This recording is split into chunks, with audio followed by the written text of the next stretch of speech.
হুজুর বলেন আমার আখেরি নবী দু জাহানের বাদশাহ হুজুর পাক সাল্লাল্লাহু আলাইহি ওয়াসাল্লাম বলেছেন, যে ব্যক্তি ওযু করে আল্লাহকে খুশি করার জন্য নামাজ আদায়ের লক্ষ্যে, ওযু গেলেই ওযু করে, ওযুর সাথে সাথে তার পূর্বের সগীরা গুনাহগুলি ঝরে যায়। কোন মালিকের গোলাম আমরা?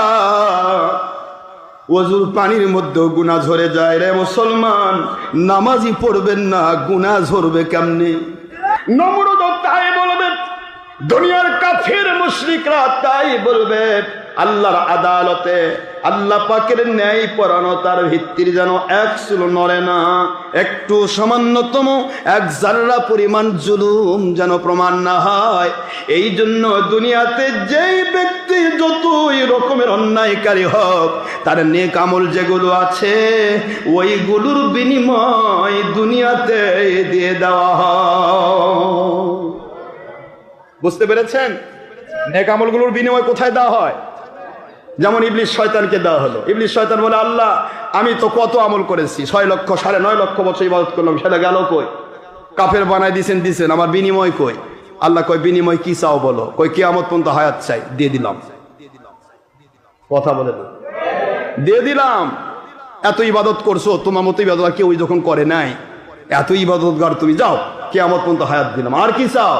কয় আপনার সমস্ত বান্দার ভিতরে আমি মুহূর্তের মধ্যে ঢুকতে চাই, বের হতে চাই। আল্লাহ কই, দিয়ে দিলাম। এগুলি তার ইবাদতের বিনিময়। বলে না কি, বলে কি? ইবাদতের বিনিময়। যদিও একটা মানুষ যখন মুমিন থেকে কাফের হয়ে যায়, তার সব নেক আমল বরবাদ হয়ে যায়, কিন্তু আমার আল্লাহ কয়, বরবাদ তো হয়েছে, তবুও ওর প্রশ্ন করার কোনো অধিকার রাখবো না। একটু জোরে বলবেন না সুবহানাল্লাহ। এর নামই হলো আল্লাহ পাক আদেল, ন্যায় বিচারক। ওমাল্লাহু বিযাল্লামিল লিল আবিদ। আল্লাহ পাক কোনো বান্দাকে অবিচার করবেন না, জুলুম করবেন না। এইভাবে করে ওই বান্দাটা যেহেতু কাফের, ওই বান্দাটা যেহেতু মুশরিক, যেহেতু অন্যায়কারী, জালেম, আমি তো ওয়াদা করেছি জালেমদেরকে হেদায়েত দেব না। কিন্তু তার নেক আমলগুলির যদিও ধ্বংস হয়ে গেছে, আমি ধ্বংস হওয়ার পরেও এর বিনিময় দুনিয়াতে যতটুকু দরকার আমি দিয়ে দিব। বাড়ির মালিক, গাড়ির মালিক, নারীর মালিক, টাকার মালিক, পয়সার মালিক, সব কিছু দিয়ে দেব। এরপরেও মৃত্যুর পূর্বে যদি কিছু নেক আমল থাকে, মুসলিম শরীফের হাদিস প্রমাণ করে হুজুর সাল্লাল্লাহু আলাইহি সাল্লাম বলেন, মৃত্যুর জাকানটা আমি কমায় দিয়ে তাকে আমি সহজ সরল মৃত্যু দিয়ে দুনিয়াতে নেক আমল সব কিছু ক্ষয় করায় ওকে কবর থেকে কিয়ামত পর্যন্ত ওকে আমি নিষ্ফল, সে নেক আমলবিহীন নিষ্ফল একটা কাফের মুশরিক বা একটা বেদিন বদ্দিন করে কিয়ামতে তুলবেন আমার আল্লাহ। হুজুর বলেন, এই জন্য অনেক বদকার মানুষ আছে, তার মৃত্যুর সময় কষ্ট হয় না। বুঝতে অসুবিধা হচ্ছে? আমার নবীজি বলেন, দুনিয়ার মুসলমানেরা রে, আল্লাহ মুমিন কামিল বান্দা যারা হয়ে যায়, ওরা গাছতলার মধ্যে বসে থেকে ওরা ভাববে, আমার এই দুনিয়ার সামান্য 60-70-100 বছরের জীবনটা, এই রাস্তাটা একটু কষ্ট করছি, কবরে গেলেই তো আমার মালিক আমাকে 10 পৃথিবীর সমান জান্নাত দান করবে। আমার মালিক তো আমাকে সন্তুষ্টি দান করবেন, আমার মালিক তো আমাকে অনেক নিয়ামত দান করবেন। এই নিয়ামতই তার ভিতরে শান্তি ভরে রাখে। গাছতলায় বসেও শান্তি, বাঁশতলায় বসেও শান্তি, রোদের মধ্যেও শান্তি, দুনিয়ার যেখানেই যায় তার অন্তরের মধ্যে শান্তি। আমি কারো উপর জুলুম করি নাই, আমার মালিক হচ্ছে আমার স্বয়ং আল্লাহ পাক, আমার রাসূল, আখেরি রাসূল হুজুর পাক সাল্লাল্লাহু আলাইহি ওয়াসাল্লাম। এই জন্য আমার অন্তরে কোনো শান্তি নাই। কিছু পেলেও শান্তি, না পাইলেও শান্তি, সন্তান থাকলেও শান্তি, না থাকলেও শান্তি, সুন্দরী বউ পাইলেও শান্তি, না পাইলেও শান্তি, মেয়েদের বিবাহ হলেও শান্তি, বিবাহ না হলেও শান্তি, অসুখ হলেও শান্তি, সুখ হলেও শান্তি, যেখানেই যাবে তার ভিতরে শান্তিতে ভরা। কারণ আমার আল্লাহ আমাকে 10 পৃথিবীর সমান জান্নাত এবং আল্লাহ নবীর সন্তুষ্টি দান করবে। যেখানেই যাবে সেখানেই তার অন্তর ভরা শান্তি। আর যেটার নামে ওইটা আছে, ও 22 তলার মধ্যেও খালি দুরু দুরু কথা বলে না। কই দুনিয়াতে একটু বড় হোক, হায়াত একটু বেড়ে যাক, এ দুনিয়াই তো আমার শান্তির জায়গা, কবরে গেলেই তো আমার 12টা বাজাবে। কথা বলেন না কেন? গেলেই জাহান্নামের আগুন, গেলে আমার অবস্থা খারাপ হবে। হাসির আসামি যেরকম গোটা বাস রিজার্ভ করে নিয়ে গেলেও তার অন্তরে শান্তি নেই। আল্লাহ পাকের কাছে বেদিন বদ্দিন মুনাফিকের এই একই অবস্থা। সারা জগতের মালিক হলেও তার অন্তরে কখনো শান্তি ঢুকবে না। হুজুর সাল্লাল্লাহু আলাইহি ওয়াসাল্লাম বললেন, এভাবে মুমিন মুত্তাকি বান্দা যারা হয় এদের সবারই কম বেশি গুনাহ থাকে। মনে করেন হাদিস কিন্তু শেষ হয় নাই, মাঝখানে দৃষ্টান্ত দিলাম। হাদিস হচ্ছে হুজুর পাক সাল্লাল্লাহু আলাইহি ওয়াসাল্লাম বলেন, সমস্ত মুমিনে কামিল আল্লাহ ওয়ালা যারা একমাত্র নবী রাসূল আলাইহিস সালাম ছাড়া সকলের ভিতরেই কম বেশি গুনাহ হয়। কথা বলে না কেন? গুনাহ হয় কি না? গুনাহ হয়। এই গুনার কারণে আমার আল্লাহ পাক তাদেরকে একটু বিপদে রাখেন যাতে গুনাহ মাফ হয়ে যায়। হুজুর বলেন, তোমাদের গুনাহ মাফ করে দেওয়ার কত পদ্ধতি রেখেছি। পকেটের ভিতরে একটি জিনিস রেখেছ, পকেট 3-4টা, এ পকেট ও পকেট নাই কেন, চাবিটা গেল কই? এই যে পকেট ও পকেট, 4 পকেট যে কষ্ট করে খুঁজতেছেন। হুজুর বলেন, মুমিনলে ভয় পেও না, এর বিনিময়ে তোমার সগীরা গুনাহ মাফ করে দেওয়া হয়। কি মালিকের গোলাম আমরা! একটু চিন্তা করেন তো আব্বারা, কোন মালিকের গোলাম? এটা পকেটে কোনো জিনিস পাইতে গিয়ে একটু পেরেশানি হয়, এটাতেও নাকি আল্লাহ গুনাহ মাফ করে। কোন মালিকের গোলাম? একবার দরুদ শরীফ পড়লে 10টা রহমত নাজিল হয়, 10টি গুনাহ মাফ হয়ে যায়। কোন মালিকের গোলাম? হক্কানি ওলি আউলিয়ার চেহারার দিকে তাকালে গুনাহগুলি ঝরে ঝরে পড়তে থাকে। কোন মালিকের গোলাম? মা বাবার খেদমত করলে তার গুনাহগুলি ঝরতে থাকে। গুনাহ ঝরার কত রাস্তা আমার মালিক সেটিং করে রেখেছে।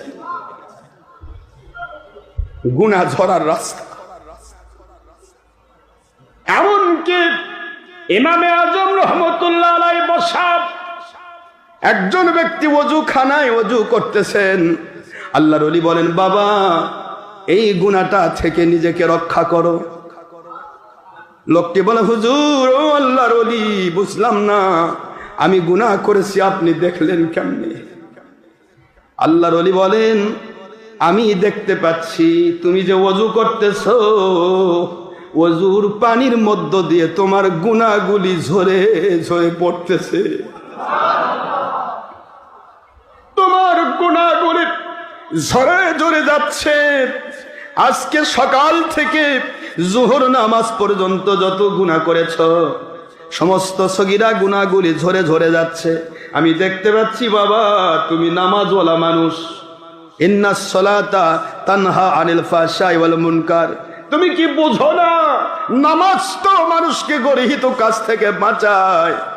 তুমি এমন নামাজি কেন হবে বাবা? তোমার কেন গুনাহ হবে? গুনাহগুলি ছাড়ো। সকাল থেকে এই পর্যন্ত যা গুনাহ করেছো, তোমার ওযুর পানির মধ্যে ঝরে যাচ্ছে। গুনাহগুলি বাদ দিয়ে দিলে তো আল্লাহ তোমাকে খুশি হয়ে ওলি বানায়া দেবে।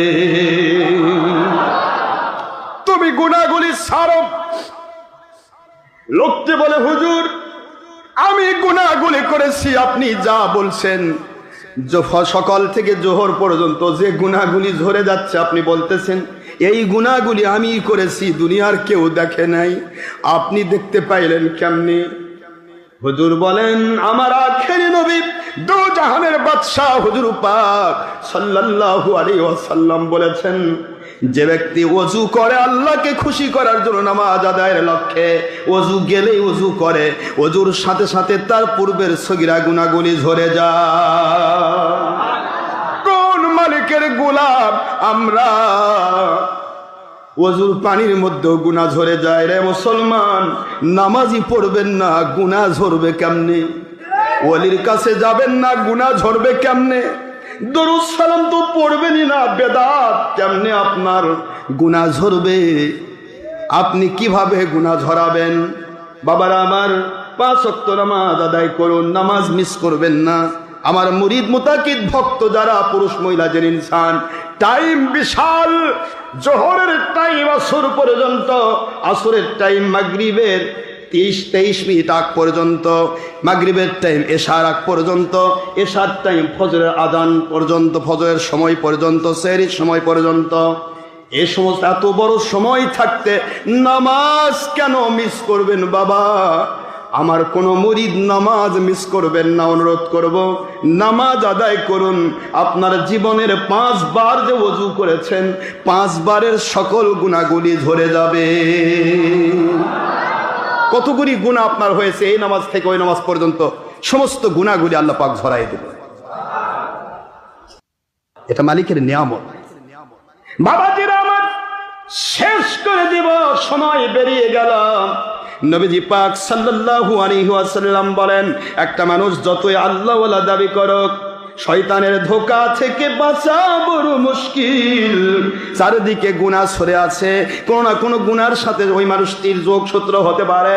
আল্লাহর হাবিব বলেন, গুনাহগুলি মাফ করে দেওয়ার জন্য আমার আল্লাহ পাক তাকে হয়তো সন্তান না দিয়ে পরীক্ষা করেছে, নয়তো বা ভালো স্ত্রী না দিয়ে পরীক্ষা করেছে, নয়তো বা খান্নাস স্ত্রী দিছে, সারাদিন জ্বালায়। কথা কয় না কেন?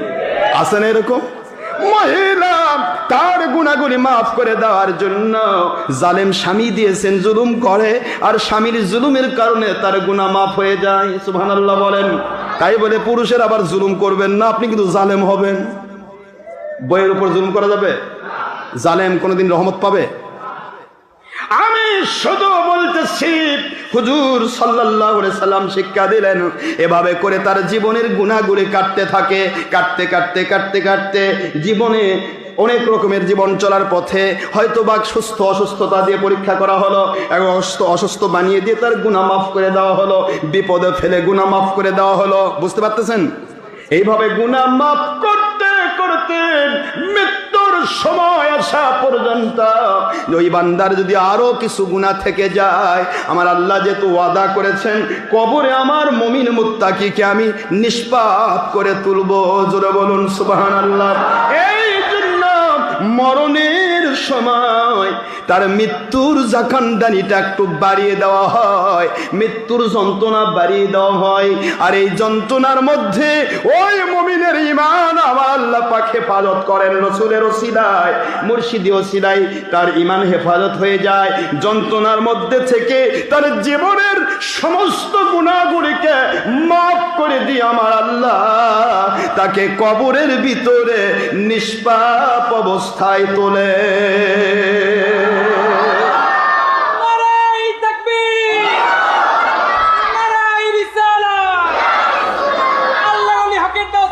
দরবার শরীফের মুর্শিদ কিবলা।